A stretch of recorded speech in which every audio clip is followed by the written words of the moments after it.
In an age of flexing, digital decadence, and luxury poverty, it feels like everyone is a fraud now. Everyone is faking things for social media clout because nobody has any real human connection anymore. Frauds on social media are dime a dozen nowadays, but it's easy to forget that this is a very recent phenomenon. 10 years ago, there was only one fraud. One fraud to rule them all. Dan Bilzerian, the self-proclaimed king of Instagram. Dan amassed over 30 million followers, was hanging out with the president, and getting on some of the most famous talk shows in the entire world. Back in the mid-2010s, he seemed untouchable. But things haven't been great recently. He has since been sued for throwing an adult star off of a roof and sending her to the hospital, tanked his own business because he used most of the money to buy things for himself, including but not limited to a $60,000 Star Wars gun set, has fallen so far into irrelevance that he's resulted to spouting 1940s German talking points to stay relevant, is currently suing his own father, and what if I told you all of this failure got exposed because Dan fired a guy who just wanted his business to succeed? I'm not kidding. A man who claimed he had become a millionaire through suspicious means. Behind the veil of yachts, guns, and supermodels is a man who has lied about his entire life story, has failed at basically every business he started, and is now desperately clinging on to relevance. But we can't talk about the fall without talking about the ascent. In 2014, Dan Bilzerian was what every 15-year-old kid thought was cool. I mean, as a mid-puberty teenage boy, how could you not think that? He hung out on yachts, private jets, smoked cigars, shot guns, and was constantly surrounded by girls. At 15 years old, I would look at a photo like this and say, wow, that's so cool. How do I get that? Now, a decade later, I look at this and I see Dan as I did my 15-year-old self, because this is exactly what a 15-year-old thinks is awesome. As an adult, I see it as pathetic. But this is what the core of Dan is. He's a multimillionaire with the brain of a prepubescent boy, but somehow the bank account of a Wall Street CEO? So the natural question is,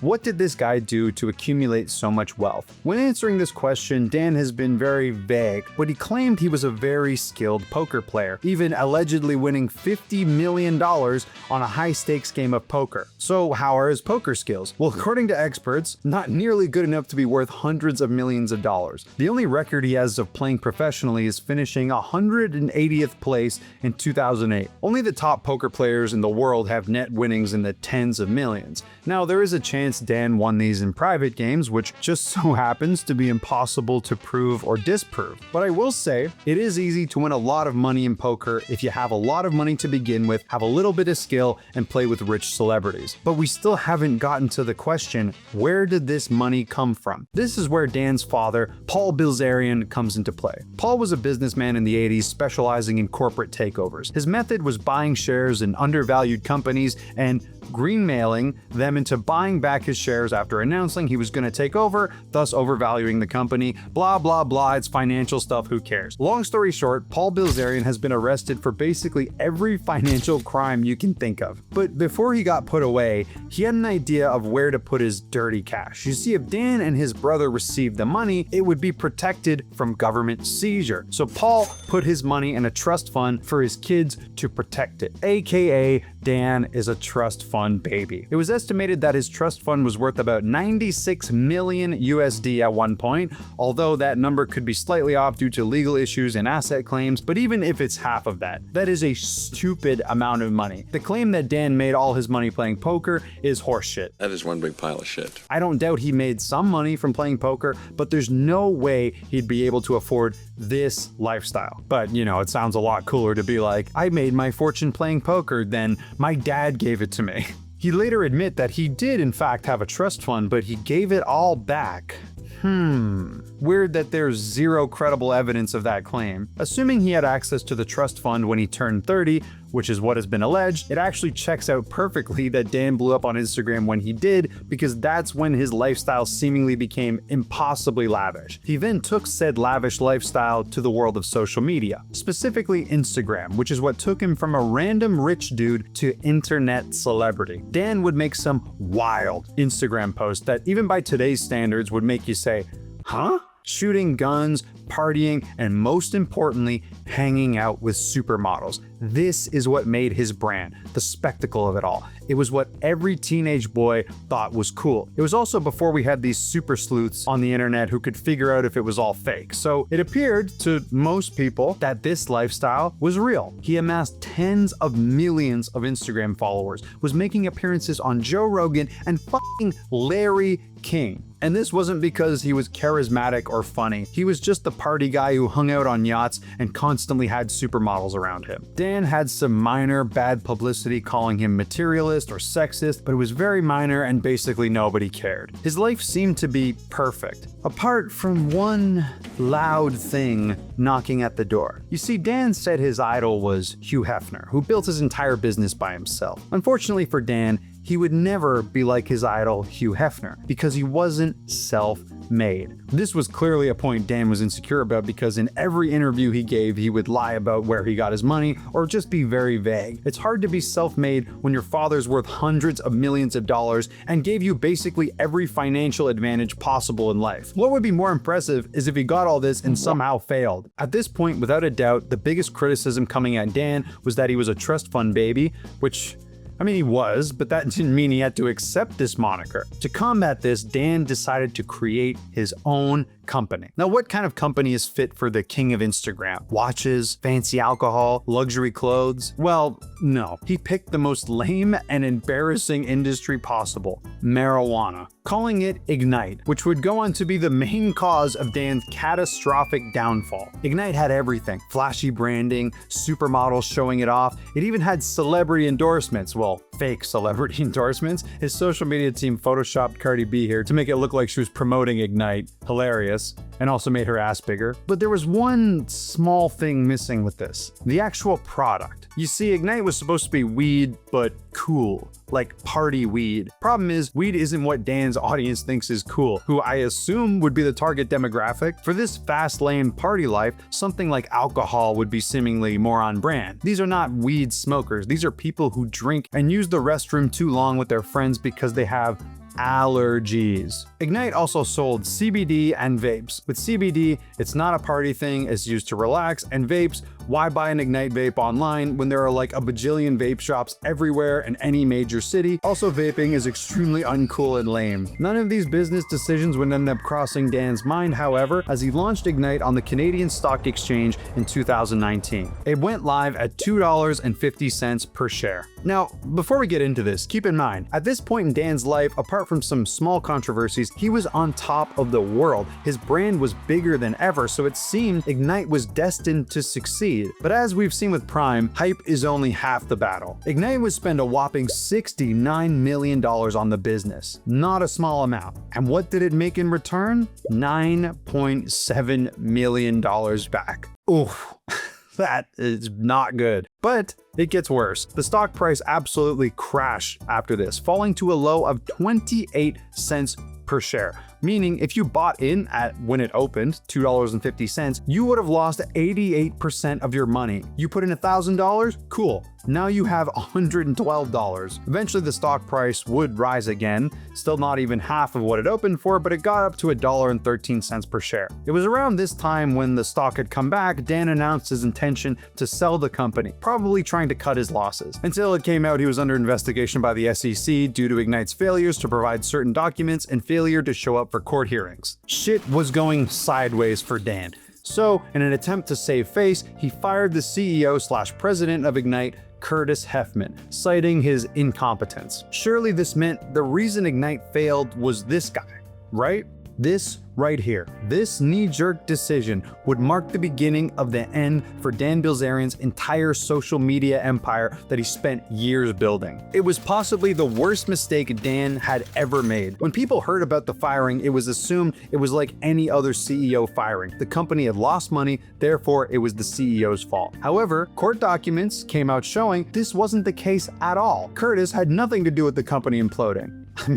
What's more likely? That Heffman, a guy who successfully ran other companies, messed up, or fucking Dan Bilzerian messed up? Curtis claimed that he tried to get Dan to stop spending company money on personal expenses, alleging that he wrote off hundreds of thousands of dollars in business expenses for dumb stuff. This exposed Dan's entire life as being a sham, because this lawsuit had to prove Curtis was wrongfully terminated, so he had to provide receipts to what Dan spent the money on. So remember how Ignite spent $69 million on business expenses? Where did all that money go? Well, turns out Dan was using Ignite as a cover to fund his man-child lifestyle. This meant whatever he felt like buying would be written off as a business expense. This was including, but not limited to, a $50,000 bed frame, $15,000 on a ping pong table, a $100,000 photo shoot in the Bahamas, $40,000 for an indoor rock climbing wall, and $60,000 on Star Wars toys. Is that not the most Reddit thing you've ever heard? And that's just to name a few. There's more, but we'd be here all day. All certainly absolutely necessary to run a business. According to ex-employees, Dan would allegedly just wrap anything in the Ignite logo and write it off, but sometimes he wouldn't even go that far because he would write off stuff like groceries. However, the most damning of all of these was the $200,000 per month Dan would expense to the business for his rent, which works out to $2.4 million a year. This house, which Dan had claimed to own in this clip right here, was rented. Business guru Bilzerian didn't think to actually purchase a home with all of Daddy's money. You thought the exposing ended here? Nope. It got worse. It also got exposed that he would pay girls to hang out with him, pay for their flights, meals, whatever, despite him definitively saying he never did this. Now, do you pay these girls to come? No.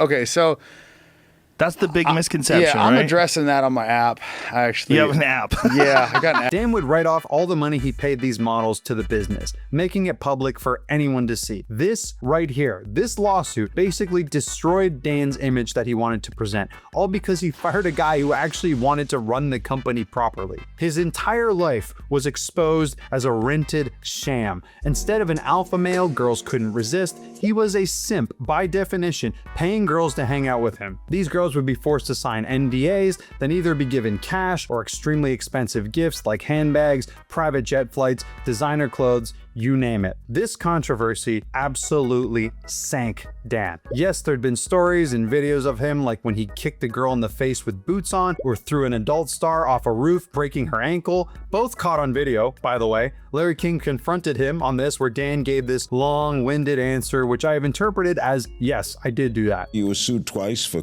allegedly kicking a woman in the face at a nightclub, throwing a porn star off your roof. Did you do that? Okay, so she was kind of like my actual date, but I couldn't be seen with her, so I had the other girl that I could like take to events because we were at Art Basel. And this one girl turns to the girl next to me, call her my fake date. I want you to move, like you can't stand next to him all night. And so the girl, rather than like discuss it or anything, punches her in the face. A little bonus kind of funny fact about this case is that the adult star's attorneys later characterized the event as an act of God and argued no liability. What you might ask is, why did Dan never catch shit for these things but had his whole persona destroyed by being outed as a simp? Now that's a very good question, and the problem is you're thinking too logically about this. You have to strip it back and realize it's because Dan never pretended to be a righteous or good person, but he did pretend to be a playboy, which is why people were outraged when it got exposed he was paying these girls to hang out with him, getting them to sign NDAs, and being compensated with Dubai-style luxuries. In hindsight, who would seriously hang out with this guy other than for his money? He's a roided up trust fund baby with absolutely zero charisma. You're telling me girls don't want to hang out with him because of how charming he is? Yeah, man, it's like, I'm like a business CEO and like, yeah, like I'm just working on an app and like a book right now. Like, no sponsor today because I refuse to take gambling ads. So instead,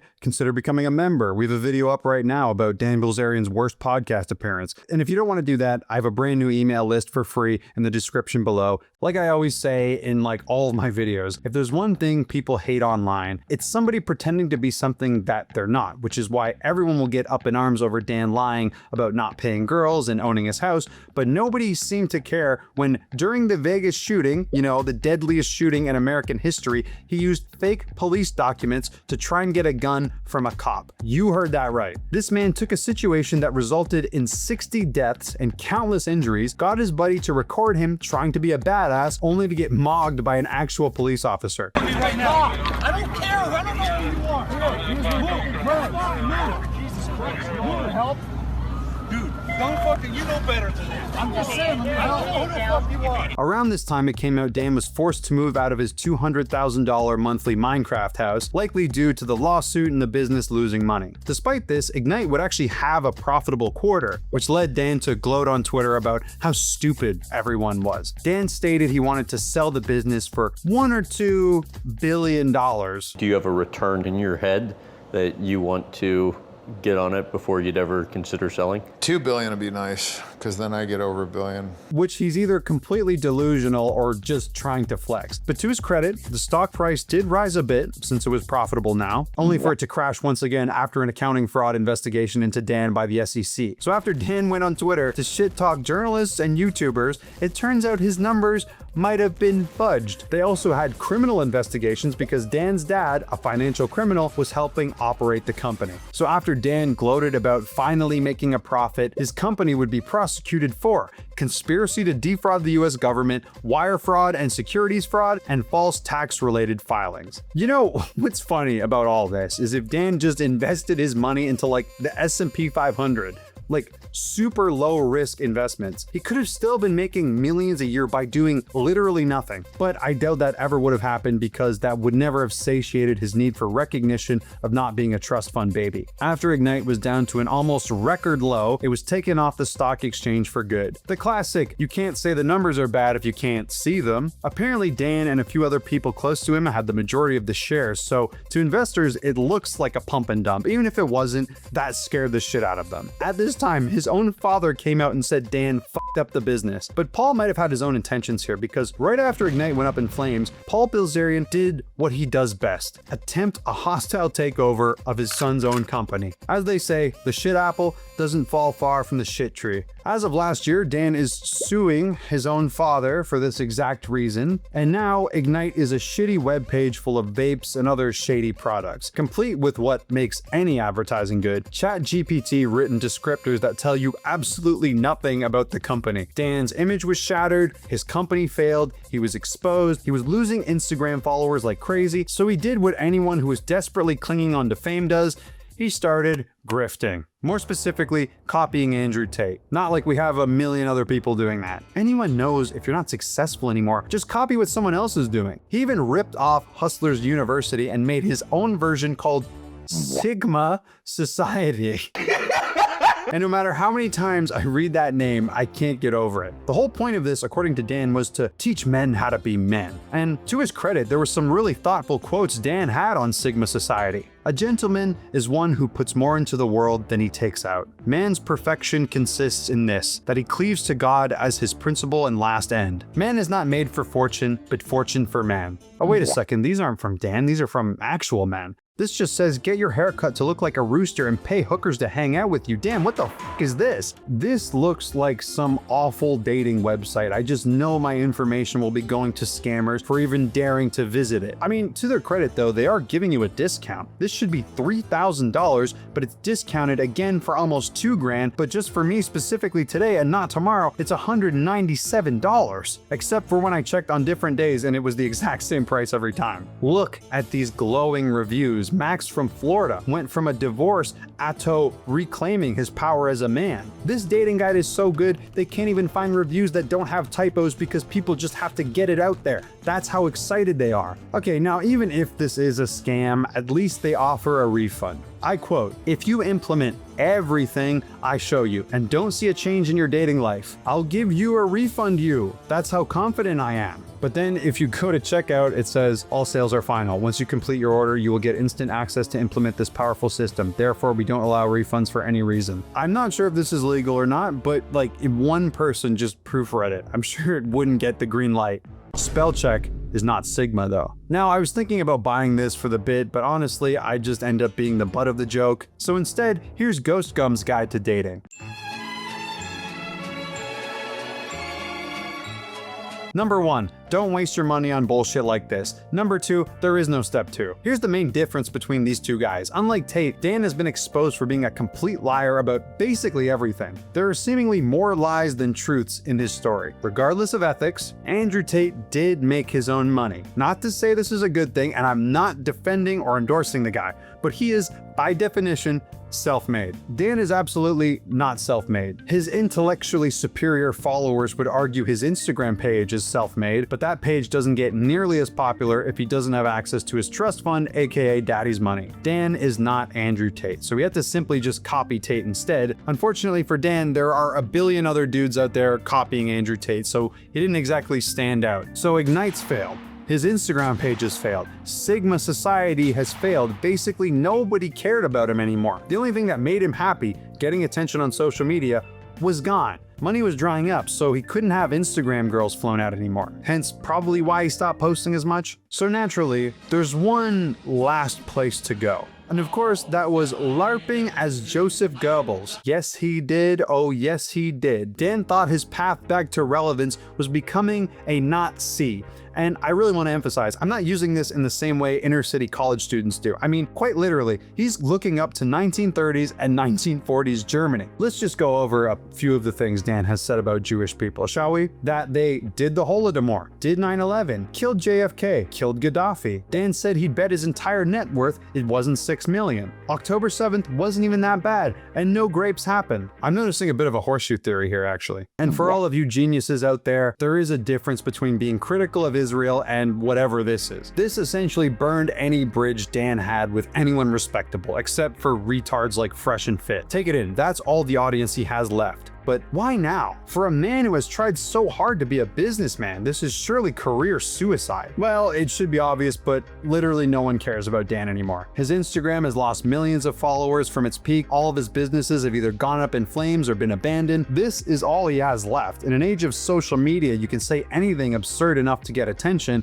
In fact, it's probably the easiest way to get attention. It's only natural for the self-proclaimed king of Instagram to do something this absurd and career-ending for attention. From an investor's perspective, running a company owned by a guy saying that the Jews did JFK is an absolute PR disaster waiting to happen. I wonder how this will affect his newest business venture, selling supplements. And for the low price of $45, you can get a fat burner. I don't know what the f that is or if it's legal, but you can get it. I wonder if it's similar to those like Nazi meth chocolates, because if it is, maybe Dan has been doing the greatest marketing campaign in history. This website is very similar to Sigma Society and Ignite, lots of ChatGPT, except it is a bit worse because it actually has been spell checked, which makes it at least 20% less entertaining to navigate. I wonder how investors are going to feel when they find clips of Dan saying things like this. That's why when people are like, oh, say Zionist, I'm like, no, fuck you, say fucking Jew. Because Jews have been a problem since before Israel's inception. Correct me if I'm wrong, but the fucking Bolshevik genocide, the Holodomor, those were all before Israel's inception. Clipping of fucking coins, poisoning of fucking wells, you know, crucifying children, like that shit happened prior to Israel's inception. So don't act like it's only the fucking Zionists. That's just bullshit. You know, Dan is all about masculinity, being a man, which is why the number one thing in his life is hedonism. His value comes from material things and validation from other people, even if that means paying them. I want to take a step back and ask you, the viewer, right now. Do you think Dan has any actual, real, genuine friends? Because I don't think so. I think this entire story goes to show you that this lifestyle, while seemingly luxurious, is empty. It's like an LA cloud house with a broken AC and no running water. I assume Dan is far from being broke, as many YouTube videos will claim. Sure, he isn't as wealthy as he was, but he'll probably be fine. The irony is he's something much worse than that. He is a husk of a man. There is nothing inside of him. He's suing his own father. On top of that, he has no real friends. Everyone who knows about him knows he's a fraud. The only thing that seems to satisfy him, that being having eyeballs on him, is gone. Literally no one gives a shit about him anymore. Again, I ask you, the viewer, right now, would you rather have this life or a modest life with stable income, meaningful relationships with your friends, family, and romantic partner? I know it's super corny, but for me, it's an easy choice. In making this video, I don't really know what the end goal was for Dan. Would he have been able to keep up this grift forever? I seriously doubt it. I think there's a almost 0% chance. But one thing is for certain, that was the most expensive Star Wars gun set in history because it caused the downfall of the king of Instagram. If you want more content, I have bonus videos for $5 members. I just did one responding to Lex Friedman. And if you want to get your name in the credits, just become any tier of member. You'll get access to early videos, custom badges, custom emojis, name in the credits, and we will be doing some members only live streams soon for everyone. So if you like that, check it out. And if not, check out one of the videos on screen. I will also have one more video before the end of this year, I promise. And I'm saying that right now to hold myself accountable. Thank you very much. God bless and keep on keeping on.